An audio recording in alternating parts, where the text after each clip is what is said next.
शालिनी जी अपने घर में सबसे छोटी थी, जिस कारण वह अपने परिवार की सबसे लाडली बेटी थी। जब वह बड़ी हुई तब उनकी शादी की चिंता उनके माँ बाप को सताने लगी और उन्होंने एक अच्छा लड़का देखकर शालिनी की शादी कर दी। जब वह ससुराल में आई तो वह बहुत डरी डरी सी रहती थी, लेकिन धीरे धीरे वह उस परिवार में हिल मिल गई, जिससे वह अपने सास ससुर को और माँ और बाप जैसा प्यार दिया करती थी और ससुर और सास भी उन्हें अपनी बेटी की तरह ही रखते थे। तो दोस्तों, शालिनी जी की आगे की ज़िंदगी के बारे में जानने के लिए मेरे चैनल पर बने रहें और मेरे चैनल को लाइक और सब्सक्राइब करना ना भूलें। हरीश जी के 2 बेटे थे, जिनमें से बड़े का नाम सुमित और छोटे का नाम अमित था। यह सब अपने परिवार के साथ गांव में रहा करते थे। उनके दादा दादी एक किसान थे और उनके माता पिता भी खेती बाड़ी में ही काम किया करते थे। वह ज़्यादा पढ़े लिखे नहीं थे, लेकिन उनकी पत्नी शालिनी जी एक पढ़ी लिखी महिला थी और उनकी शादी होने के बाद उनकी पढ़ाई लिखाई भी छूट गई थी। लेकिन वह दिमाग से बहुत चतुर और तेज भी थी। बड़ों की इज्जत करना जानती थी और छोटों को प्यार करना, लेकिन वह घमंडी और चालाक लोगों से कैसे निपटा जाए वह भी बहुत अच्छे से जानती थी, क्योंकि उनके पिता एक व्यापारी इंसान थे, जिन्हें व्यापार करने की भी बहुत अच्छे से परख थी। वह अपने पिता की तरह हर काम में अपना फ़ायदा देख लिया करती थी और साथ साथ वह अपने परिवार को भी बहुत अच्छे से चलाती थी। वह जितनी चतुर, चालाक और समझदार थी, उनके पति उतने ही भोले भाले इंसान थे। वह अपने बेटे को कभी ज़्यादा रोक टोक नहीं किया करते थे, लेकिन शालिनी जी उनका बहुत अच्छे से ध्यान रखा करती थी कि वह क्या कर रहे हैं, कहाँ जा रहे हैं, उनके दोस्त कैसे हैं, ताकि उनके बच्चे किसी बुरी संगत में न पड़ जाएं। जो सही भी था और माँ बाप को अपने बच्चों का यह ध्यान रखना ही चाहिए। उन्हें प्यार प्यार में इतना बिगाड़ ना देना चाहिए कि आगे चलकर उन्हीं को नुकसान हो। इसलिए शालिनी जी अपने बच्चों का बहुत अच्छे से ख्याल रखती थी और उन्हें अच्छे बुरे की बहुत अच्छे से समझ थी कि कौन इंसान मीठा बनकर पेट में खंजर खोप सकता है। इसलिए वह ऐसे इंसानों से खुद भी बहुत दूर रहा करती थी और अपने बच्चे और पति को भी बहुत दूर रखा करती थी। शालिनी जी अपने सास ससुर की हर बात सुना करती थी और उनका बहुत अच्छे से ध्यान भी रखा करती थी। जैसे शालिनी जी के पति हरीश जी अपने माता पिता का कहना मानते थे, वह चाहती थी कि उनके बच्चे सुमित और अमित भी अपने पिता का ऐसे ही कहना माने और उनका मान सम्मान सबसे पहले रखें। आगे चलकर वह दोनों अपने माता पिता को छोड़कर कहीं चले ना जाएं।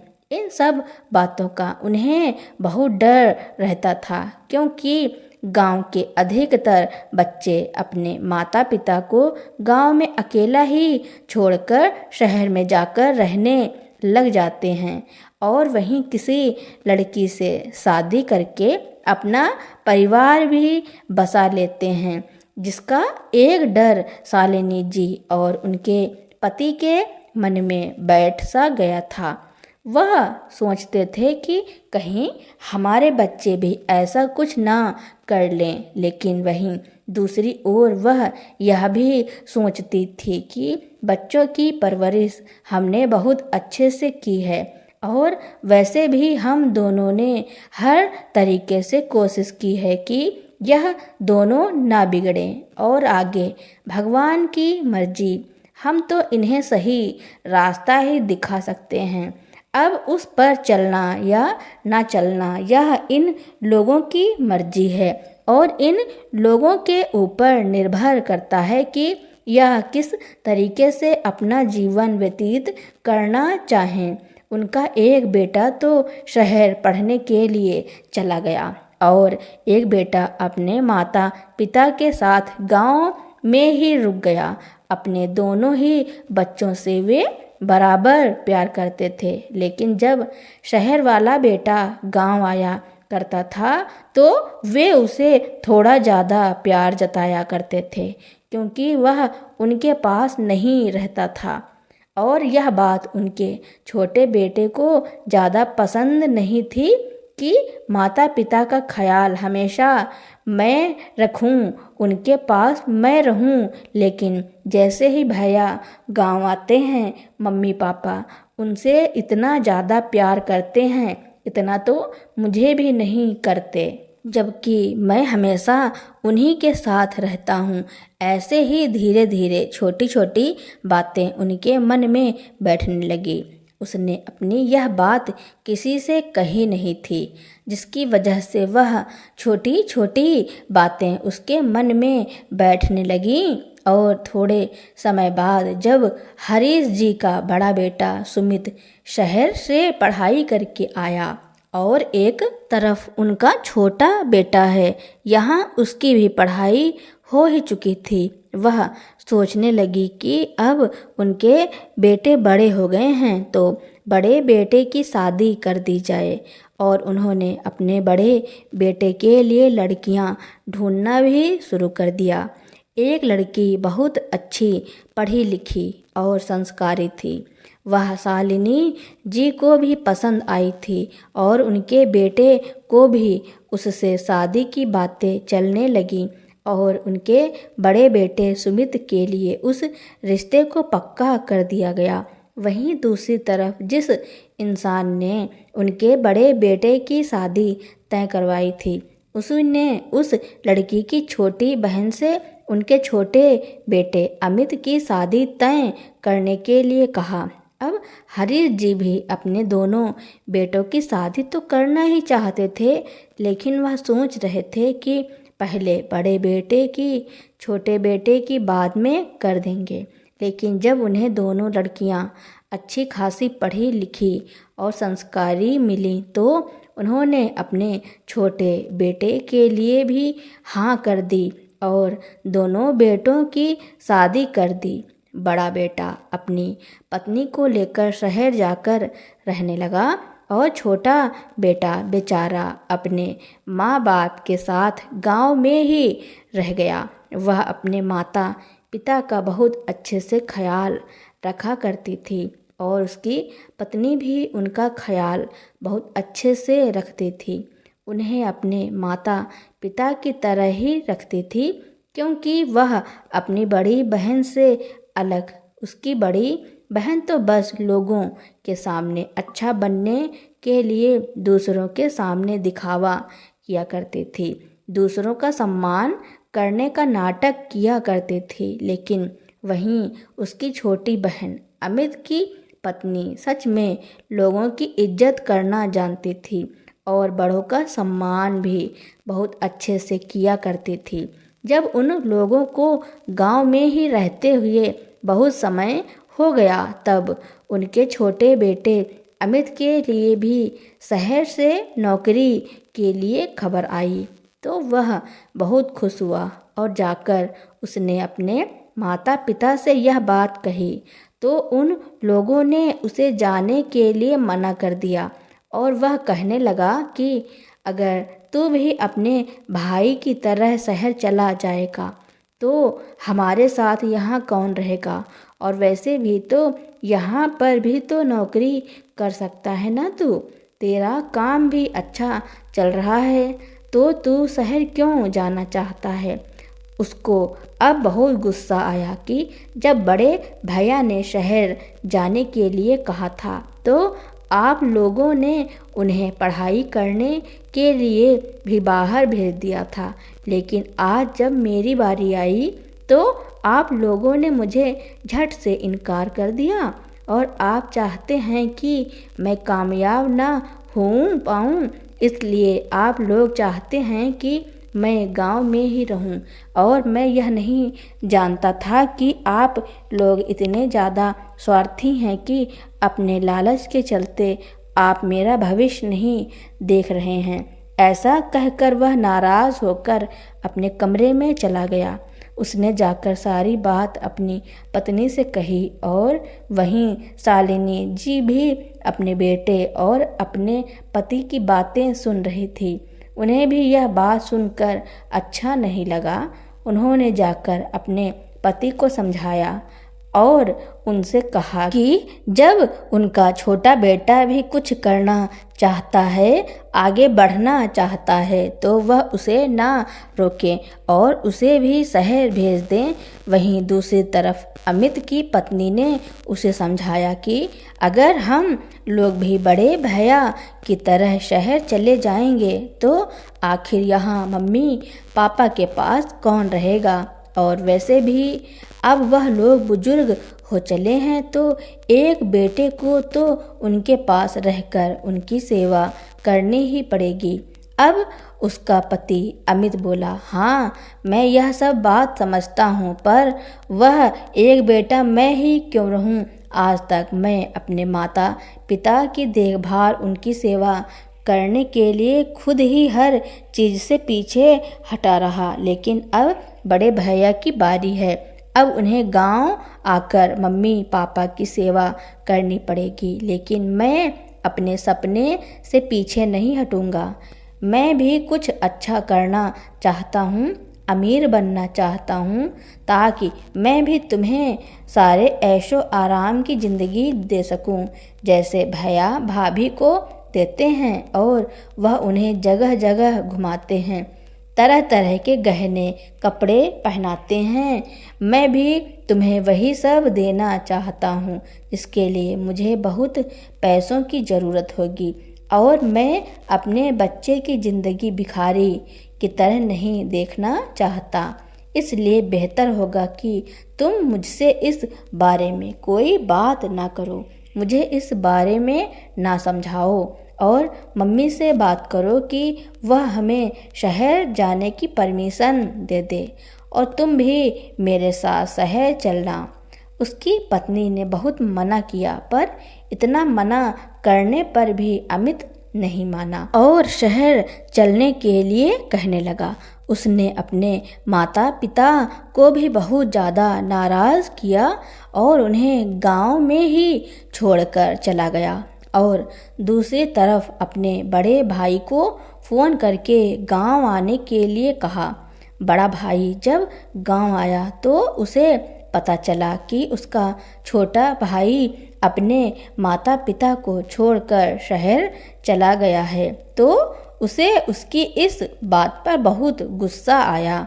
लेकिन वहीं उसकी पत्नी बहुत चालाक थी, इसलिए वह यह सब समझ गई कि अब उसके सास ससुर को उसे ही रखना पड़ेगा। इसलिए उसने अपने पति को पहले से ही बहलाया और अपने साथ वापस शहर ले गई और अपने सास ससुर से झूठ बोल दिया कि हम लोग अभी आप लोगों के रहने का इंतज़ाम कर लें, फिर आपको भी अपने पास वहीं बुला लेंगे।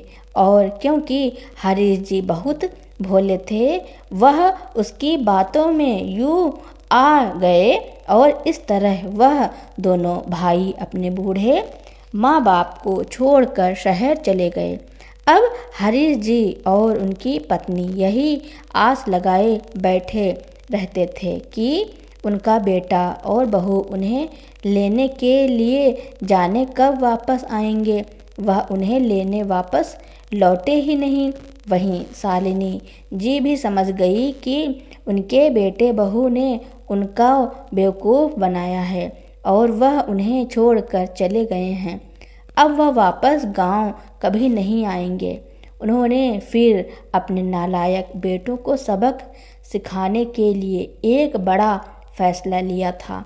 वह पढ़ी लिखी तो हैं ही, वह सोचने लगी कि क्यों ना मैं भी अपने पैरों पर खड़ी हो जाऊं और कुछ कर दिखाऊं। उनके बेटों को यह बिल्कुल भी नहीं पता था कि उनके पास कितनी जमीन जायदाद है, क्योंकि शालिनी जी ने उन्हें शुरू से यही बताया था कि वह बहुत गरीब हैं। उनके पास ना जमीन है ना जायदाद है, तो कुछ भी करना है उनके बेटों को खुद ही पढ़ लिख कर करना पड़ेगा और अच्छी नौकरी लगाकर पैसे कमाने पड़ेंगे। वह चाहती थी कि और लोगों के बच्चों की तरह मेरे बच्चे नालायक और निकम्मे ना हो जाएं कि वह भी दूसरे बच्चों की तरह अपनी ज़मीन जायदाद के ऊपर उछलकर और कुछ ना कमाएं, ना ही कुछ काम धाम ना करें, ना कुछ कमाई ना धमाई, और अपनी ज़मीन बेच बेच कर ही अपने शौक़ मौज पूरे करते रहें। इसलिए उन्होंने अपने बच्चों को कुछ नहीं बताया था, लेकिन वास्तव में तो वह 100 बीघा ज़मीन के मालिक थे। अब शालिनी जी ने भी फैसला कर लिया था कि वह कुछ तो बड़ा करेंगी ही, और क्योंकि वह एक व्यापारी की बेटी थी तो उन्हें व्यापार करना बहुत अच्छे से आता था। अब शालिनी जी ने अपने खेतों में खेती करवाना शुरू कर दिया। मजदूरों को लगवा कर वह खेती किया करती और फिर उसे जो भी बेचकर मुनाफा होता उससे वह और भी व्यापार करने लगी। जैसे उन्होंने अपना ही सिलाई का सेंटर डाल दिया, वहाँ बच्चों को सिलाई सिखाती थी। धीरे धीरे उनका काम बहुत अच्छे से चलने लगा। वह बहुत अमीर हो गईं। उन्होंने अपने सारे काम करने के लिए अलग से मजदूर रखे हुए थे। अब तो हरीश जी और शालिनी जी कहीं भी जाते तो अपनी गाड़ी में जाते, और एक दिन वह शहर किसी काम से गई थी। तब उनके बेटे और बहू ने उन्हें गाड़ी में जाते हुए देखा तो वह सोचने लगे कि यह तो हमारी माँ के जैसी लग रही हैं, लेकिन माँ इस गाड़ी में भला कैसे हो सकती हैं और हमारी माँ शहर कैसे आ सकती हैं। वह तो आज तक गांव से बाहर गई ही नहीं है और ना ही उनको कुछ करना आता है। वह तो खुद ही गांव की हैं। तभी उसकी पत्नी ने जवाब दिया, नहीं नहीं, वह हमारी माँ जी ही थी। अब वह दोनों सोचने लगे कि आखिर माँ के पास इतना पैसा कहाँ से आया, और जब हम दोनों भाइयों ने उन्हें छोड़ दिया था तब उनके बाद आखिर उन्होंने ऐसा क्या किया कि उनके पास इतना पैसा आ गया कि आज वह गाड़ियों में घूम रही हैं। वह सोचने लगा कि अब जो भी कुछ हमारे माता पिता का है वह हमारा ही तो है, आखिर हम उनके ही बच्चे हैं। अब हम लोग अपने गांव वापस चलकर रहेंगे। वह गांव जाने का अब इसलिए सोचने लगे क्योंकि दोनों ही भाइयों की नौकरियां छूट गई थी, और नौकरी छूटने के बाद वह दोनों एक ही घर में रहने लगे थे, जिससे वह किराया भी बचा सकें। लेकिन अब उनके पास ना रहने के लिए घर था, ना खाना के लिए खाना। और जब उन्होंने ऐसे में अपने सास ससुर को गाड़ी में बैठकर जाते देखा तो उनकी आंखें चार हो गईं। वह पैसे के लालच में अपने गांव आ गई, पर उनकी छोटी बहू ऐसा बिल्कुल भी नहीं चाहती थी। वह तो सच में अपने सास ससुर से बहुत प्यार करती थी और सच में वह उनकी बहुत इज्जत भी करती थी। उसने अपने पति को समझाने की बहुत कोशिश की, लेकिन वह था कि समझा ही नहीं। जिसने अपनी पत्नी की एक बार भी ना सुनी, और वह अपने बड़े भाई के कहने पर अपनी पत्नी और भाभी के साथ गांव चला गया। वह वहां पर अपने घर जाकर अपने माता पिता से मिलने के लिए वॉचमैन से कहने लगा कि यह हमारे माता पिता हैं और हमें तुम अंदर जाने दो। तभी वॉचमैन ने उन्हें रोकते हुए कहा, जब से मैं यहाँ नौकरी करने लगा हूँ मैंने तो आज तक मालिक और मालकिन का कोई बच्चा नहीं देखा। वह दोनों अकेले ही सारा काम करते हैं और दिन रात मेहनत करके उन्होंने अपने आप को इस काबिल बनाया है, तो आज उनकी औलादें कहाँ से पैदा हो गईं? और अगर तुम उनके बच्चे हो तो भी जब पहले उन्हें तुम्हारी ज़रूरत थी तो कहाँ मर गए थे जो अब आए हो? उनकी इतनी बात सुनकर वह दोनों भाई बोले हो गया और वॉचमैन से बदतमीजी करने लगे और कहने लगे, बुद्धू तू है और तेरी हिम्मत कैसे हुई? तू हमें सुनाए, हम तेरे मालिक हैं। और जाकर अंदर हमारे मम्मी पापा को बुला कर आ या फिर हमें अंदर जाने दे। उनके शोर शराबे को सुनकर हरीश जी और शालिनी जी घर से बाहर आईं। जब उन्होंने देखा कि उनकी नालायक औलाद उनके दरवाजे पर खड़ी हुई है, तब वह उन्हें देखकर बहुत नाराज़ हुए और उन्हें घर से निकालते हुए बोले, तुम्हारी हिम्मत कैसे हुई यहाँ वापस आने की? और क्या तुम्हें पहले नहीं पता था कि तुम्हारे जाने के बाद तुम्हारे माता पिता का क्या हाल होगा?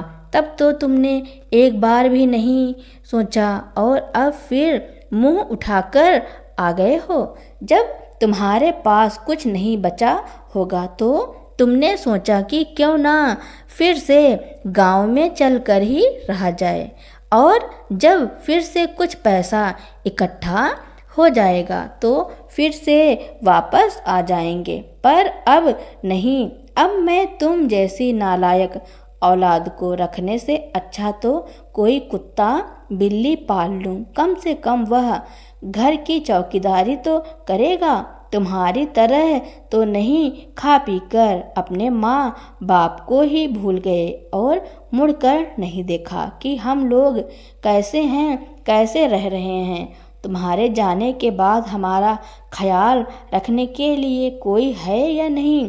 पर नहीं, तुम लोगों को तो अपनी ही नई दुनिया बसा ली थी और उसमें ही खुश रहना था, तो जाओ रहो अपनी नई दुनिया में खुश। हमें भी तुम जैसी निकम्मी औलाद की कोई ज़रूरत नहीं है और अब हम भी अपनी दुनिया में बहुत खुश हैं। जब तक जिएंगे हम दोनों बहुत खुशी खुशी जी सकते हैं और ना ही हमें तुम्हारी अब कोई ज़रूरत है। ऐसा कहकर उन्होंने अपने बेटे बहू को घर से बाहर निकाल दिया और अब उनके बेटे और बहू को भी अपनी गलती का एहसास हुआ। वह अपना मुंह लटका कर वापस घर से आ गए और अब शालिनी जी और हरीश जी अपने घर में खुशी खुशी रहने लगे। उन्होंने अपने नालायक बेटे बहू को सबक सिखा दिया। दोनों बेटे और बहू शहर में ही एक किराए के मकान में रह रहे थे। जैसे तैसे कर कर वह अपनी जिंदगी गुजार रहे थे। वहीं दूसरी तरफ शालिनी जी और हरीश जी अच्छे से सम्मान पूर्वक जी रहे थे। शालिनी जी के बेटे बहू नौकरी के लिए इधर उधर भटक रहे थे, लेकिन उन्हें ना तो नौकरी मिल रही थी और ना ही अपने पिता के द्वारा कुछ मदद मिल पा रही थी। शालिनी जी और हरीश जी आखिर उनकी मदद क्यों करें जब उन्हें उनकी सबसे ज़्यादा ज़रूरत थी। तब तो वह उन्हें छोड़कर शहर चले गए थे।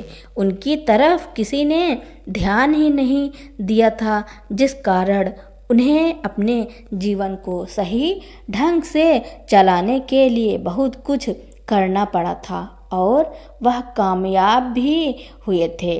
तो दोस्तों, शालिनी जी ने और हरीश जी ने बुढ़ापे में अपने जीवन को सही ढंग से चलाने के लिए जो किया, उसके बारे में आपका क्या कहना है और यह कहानी आपको कैसी लगी कमेंट में ज़रूर लिखना।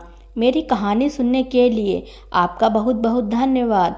ऐसी ही कहानियाँ सुनने के लिए मेरे चैनल को लाइक, कमेंट, शेयर, सब्सक्राइब एवं बेल आइकन का बटन दबाना ना भूलना, ताकि मेरी नई नई कहानियाँ आप तक पहले ही पहुँचती रहें।